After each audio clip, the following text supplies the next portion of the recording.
Hey everyone, it's Carly Hall, and today I'm back with another beginner Cricut tutorial. Today we are talking about HTV, or heat transfer vinyl, also known as iron-on, and I will use those terms interchangeably throughout the video, but just know that all of those things mean the same thing. It's a vinyl that we are going to use heat to apply. So when you're looking at this, there's a glossy side, and that's your carrier sheet, and then the matte side, or the dull side, is the glue, and you'll need some type of heating element. I'm using the Cricut Easy Press Mini to heat it up and activate that glue. So if you're unsure what material you have, I do have a video comparing vinyl, adhesive vinyl, and heat transfer vinyl. So I will link that and you can check it out. But quickly, we'll just do a test. So I have this sheet, and if you pull up the corner using a weeding tool or a hook or tweezers, whatever you have on hand, and you just grab the corner, if your colored material doesn't feel sticky at all, there's a good chance that that is heat transfer vinyl, because in order to reveal the adhesive, you need to heat it up.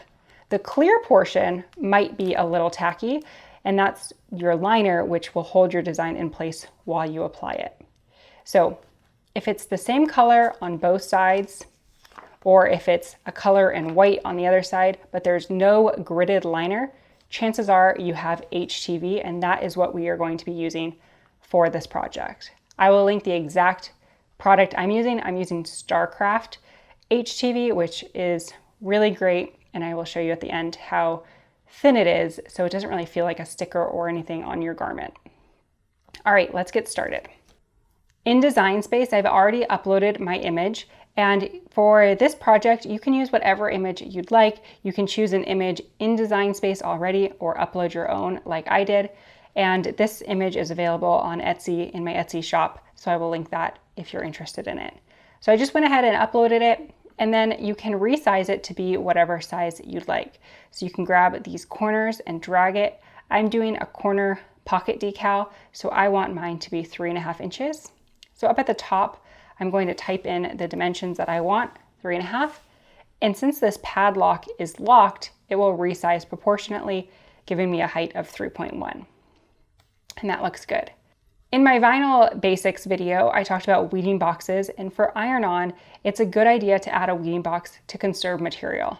So a weeding box is just a box that you're going to place around your image to make it a little bit easier to pull away the excess vinyl from your project. So to do that, we're going to click on the Shapes tab here. And all of these ones up here are free, so you can choose any one. I'm just going to do the basic square. And I'm going to drag it to be just a little bit larger than my image. I'm going to click Arrange, Send to the back so that my image is on the front. And then getting pretty close to my design, I'm going to resize it to fit my image. Dragging my cursor over both, I'm going to highlight both, and you can see that they're both selected here with the gray. And I'm using the Align feature to center it up so it's perfectly centered. Now with them both still selected, again, just dragging over both of the images. Let's zoom in. So dragging over both of the images, I'm going to click Attach. And that will tell my Cricut that I want this box and this image to be held together and cut at the same time so they don't separate and move on to different mats. I'm cutting the white HTV that I showed you at the beginning, so I'm going to click the Color tab here and change it to white. But just so you know, the color, it doesn't really matter. It's just for you. If you're cutting a ton of colors, I would recommend changing them all to be the correct color so you don't get confused when you're making it. But for a single project, you can really leave it whatever color you want. It's always a good idea to save your project that you're working on, so I'll just save mine now. Once you've saved it, you'll want to make sure that you are choosing the machine that you're working with. It will default to the last machine you used. So I'm using a Maker 3, and I will click Make It. Since I'm using a Maker 3, it will give me the option to cut without a mat. And if my piece was large enough, I could load in the entire piece and cut without a mat. But since I'm using a scrap piece, I'm going to click on a mat and then click Continue. Now on this page, it's really important to note that there is this mirror button on the left-hand side. When you're cutting HTV, you're cutting it with the glossy side down, and you're cutting through the back of your project. So you will want to mirror your image. So you'll toggle that on and the Cricut will flip it. And if you need to move this around for whatever reason, you can move that around on your mat to position it wherever you need it to be. And then we'll click continue. I'm connecting to my Maker 3 with Bluetooth, but you also have the option to plug it in directly. And then we're going to set our material. Since the Maker will always prompt me to choose whatever material I'm working with, I can go ahead and select that now. But if you're using a machine with a dial, you can turn it to iron on, or you can turn it to custom and then choose the material that you'd like. Everyday iron on is a pretty safe bet for most HTVs, so that's what I'm going to choose. You will get a note that says make sure mirror is turned on and the iron on material is face shiny side down. And there is a help article linked here, so if you do need more help, you can always click that article. And I'm going to set it to the default pressure. You'll want to remove the clear cover from your mat so that you have your sticky mat revealed. And then like the instructions said, here's the shiny side and then this is the dull matte side. So you want the shiny side facing down on your cutting mat. And then you'll just smooth out your material. So you can see that the material is held on to the sticky part of the mat, and then I'm going to feed that into my machine.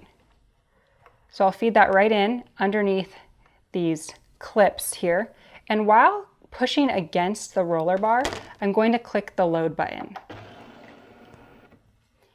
That will ensure that my mat is fed in evenly and it doesn't slip out of place.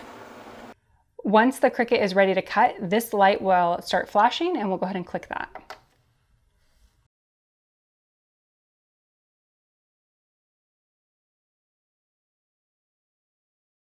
The first time I cut iron on, I was convinced that it did not cut at all. One of the benefits of a weeding box is that you can actually pull just the corner of your design to make sure that it's cut through. Again, it doesn't look like there are any cut lines. It's not just the camera that's not picking that up. You really cannot see any of these cut lines. So the weeding box makes it really easy for you to find the edge of your design to ensure that your cut settings have properly cut your material. Now, if the material did not cut through, you could click the go button again to repeat the cut, and it will cut in the exact same spot and cut through your material again and prevent you from wasting any material. But since it cut through, we can click unload. In the Cricut community, you'll see people recommend weeding on or off the mat. I like to weed on my mat, especially when I have the weeding boxes. So with that weeding tool, you do not need a Cricut branded tool. You can use any tool that has a sharp point. I'm just going to hook the edge of the box and then pull it away. And it's okay if you hear the vinyl breaking like that because this is all just scraps. We won't be using these pieces that we're pulling off.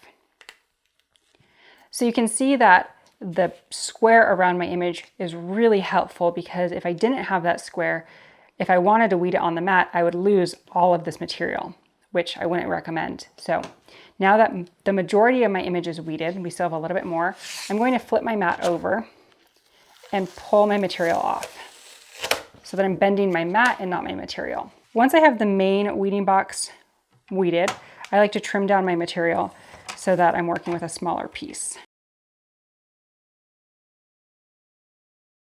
I'm also left with a great sized scrap, so I will save this for a different project.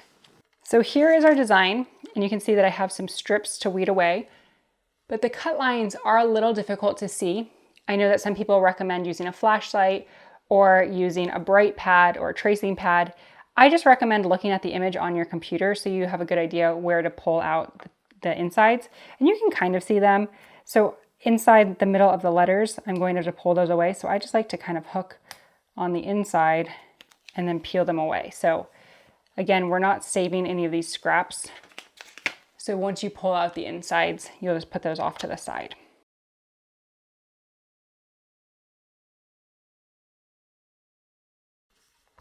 And then since I trimmed off those side pieces, I'll just peel away the little scraps that I didn't cut off. All right, so here's the back side. The liner is sticky, so that will help when we apply it. And then here is what the decal looks like from the front. So you'll want to ensure that you've weeded everything out. Tired Moms Club looks good. So the next part is the application of our design. I have this Easy Press mat, which I do think is really cool because it not only protects your surface that you're working on, but it does send the heat back up through your project. So I do feel like it makes it a little bit more efficient. And I'm using this shirt that I got at Target, and I'm going to prep it by ironing the area that I think I'm going to apply it in. For this project, I wanted it to be as affordable as possible, and I was actually planning on using a household iron, but I don't own an iron, so we are going to use the mini Easy Press, since you can find those on sale for around $50, but you can also use an iron for this project. All right, I'm using the Easy Press Mini, so we're going to turn it on and go to the second line, and that will heat up. Mine was preheated, so it turned green really quickly, and I'll show you how I found the settings that we're going to use. I mentioned that the iron-on I'm using is called StarCraft Soft Flex HTV, and usually you will be able to find the settings in the info section. So here's the application instructions. The temperature says 285 and the time says 8 to 10 seconds, medium firm pressure, and peel warm. Since I'm using an Easy Press, I am going to consult the Cricut heat guide, but if you're using an iron, you can also kind of judge how long you need to press based on the Easy Press Mini settings. And then if you're using a heat press, I would definitely recommend following the manufacturer settings. So since I'm not using a heat press, I'm using the Cricut heat guide, and that's found at cricut.com/heat guide. I'm going to click on the Easy Press Mini, and then I'm going to use Everyday Iron-On since Cricut doesn't support other brands' iron-on. This is usually the setting that I will go to, Everyday Iron-On, the first one, so that I kind of have just a baseline setting. And then I look at my shirt to find out what material it is. And it's a modal cotton spandex mix. So we are going to select, we're going to do a cotton polyester blend. So again, the settings aren't perfect, but it gives me a good idea of what I will need to do. So now we'll click apply. And then we're going to preheat our shirt for 5 seconds. We're using that medium setting for 25 seconds when we actually press. And we're going to keep the Easy Press Mini moving the entire time using light pressure, and then we're going to flip it and do it on the back. So here's my shirt, and I'm going to make this a pocket decal. So I'm going to take my Easy Press Mini, and for 5 seconds, there's no timer on the Easy Press Mini, but I'm just going to smooth out the area that I'm pressing on and slightly warm it up.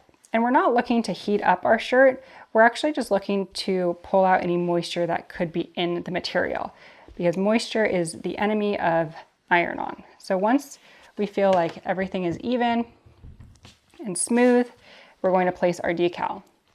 For a pocket tee, I like the bottom of my design to be at the armpit, and then I usually use the neckline as a guide to where I'm going to place it. So depending on how far or wide the neckline is, you can usually judge where you want your decal. So this one is a pretty wide neckline, so I might want the edge of the design to go up to there, but sometimes I'll even center it on this if it's not a super wide neckline. But since this is wider, we're going to use the edge of the neckline to match my decal, and then the armpit seam for the bottom of the decal, and that will place it in a good spot on the chest.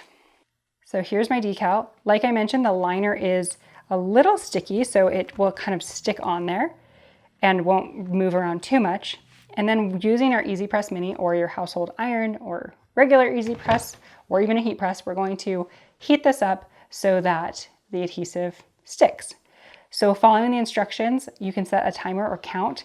We're going to use a light pressure, constant movement, and apply our decal. Okay, once you've done the full amount of time on the front, we're going to flip it over, find the decal, and do 15 seconds.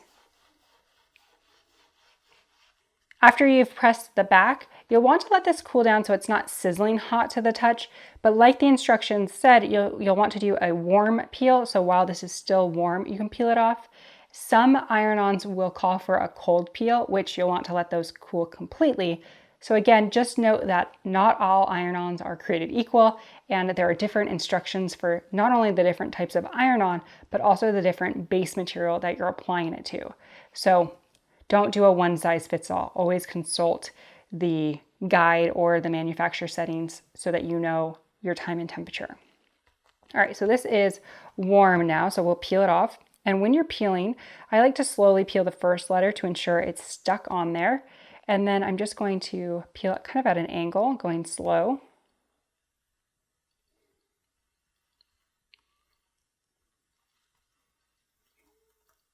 And peel off that liner. So here's the design. And what I wanted to show you is how thin this material is.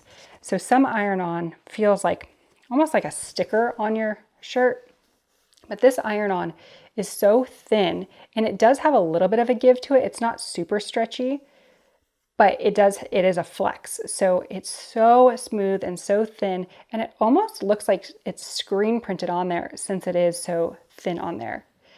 My recommendation is always wait 24 hours before washing this. I don't wash mine inside out, but best practice is to turn them inside out when you're washing them to get the longest life out of them. So hopefully you learned some tips and tricks and are confident in tackling your first iron-on project.